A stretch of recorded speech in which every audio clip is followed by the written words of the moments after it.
नमस्कार, मैं रघुनाथ प्रसाद आज चर्चा कर रहा हूँ श्री मिथुन चक्रवर्ती जी की, जिन्हें इस वर्ष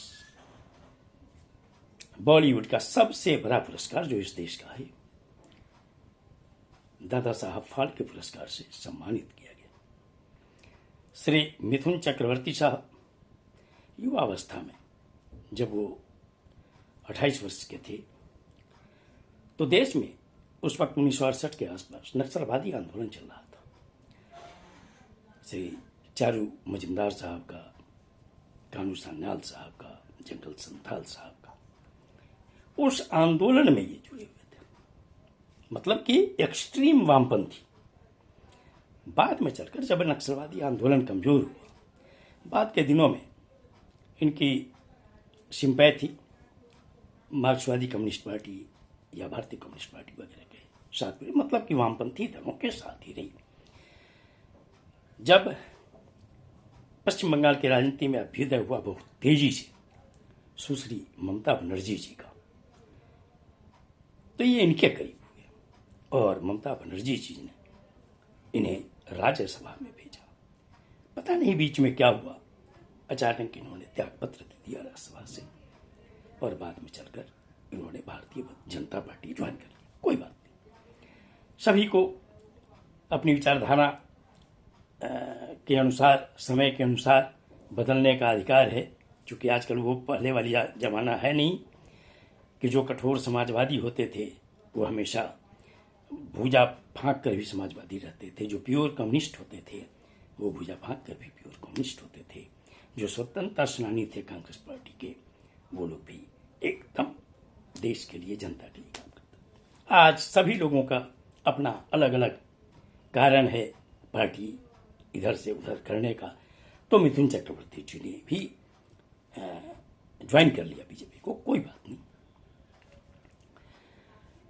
पश्चिम बंगाल का जब विधानसभा चुनाव हो रहा था मेरे ख्याल से 2022 में, उसमें भी उन्होंने कई जगह भाषण वगैरह किए बीजेपी के पक्ष में। जबकि बीजेपी सत्ता में वहाँ नहीं आ पाई, सुश्री ममता बनर्जी की पार्टी भारी बहुमत के साथ, 2/3 बहुमत के साथ वापस आ गई।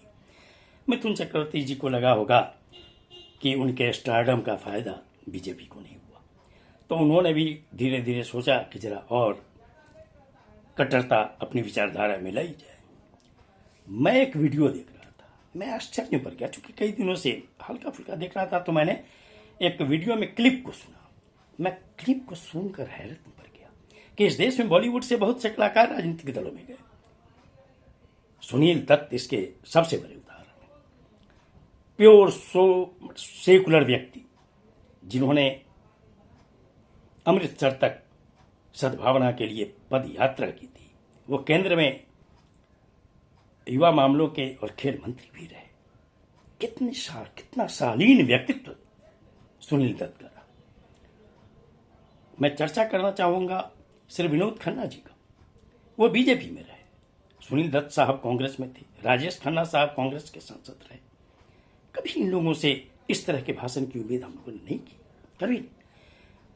विनोद खन्ना साहब केंद्र में वो भी मंत्री रहे, उनके भी कभी भी कोई ऐसे बोल नहीं सामने आए। श्री शत्रुघ्न सिन्हा लंबे समय तक सांसद रहे, आज भी सांसद हैं, वो मंत्री रहे केंद्र में, कभी भी उन्होंने समाज में विभाजनकारी बात पर कोई वक्तव्य नहीं दिया। लेकिन जब मैंने उस वीडियो को सुना तो मुझे लगा कि 27 अक्टूबर 2024 को जो कोलकाता में कोई कार्यक्रम था जिसमें माननीय गृह मंत्री जी श्री अमित शाह साहब वहां मौजूद थे, बीजेपी के कई बड़े नेता वहां मंच पर मौजूद थे। इनके क्लिप में जो बात आई मैं सुनकर भौचक्का रह गया। उन्होंने टारगेट करते हुए मुस्लिमों को कहा कि अगर झाड़ में से एक फल तोड़ोगे तुम 4 फल तोड़ोगे। इसका अर्थ समझ लीजिए। उन्होंने कहा कि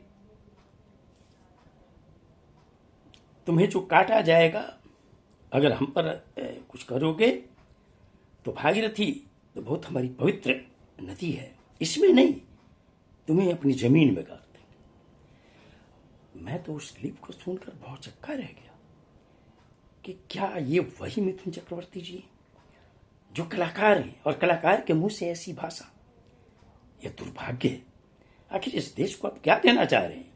आपने कहा कि भारतीय जनता पार्टी को एकदम प्रतिबद्ध कार्यकर्ता की जरूरत है जो धर्म की रक्षा के लिए गोली खाने को तैयार रहे सीने पे। एक वीडियो में देख रहा था कि एक एंकर ने कहा कि क्या मिथुन चक्रवर्ती जी, जिनके 3 पुत्र हैं, क्या धर्म की रक्षा के लिए उनको भी वो आगे करेंगे?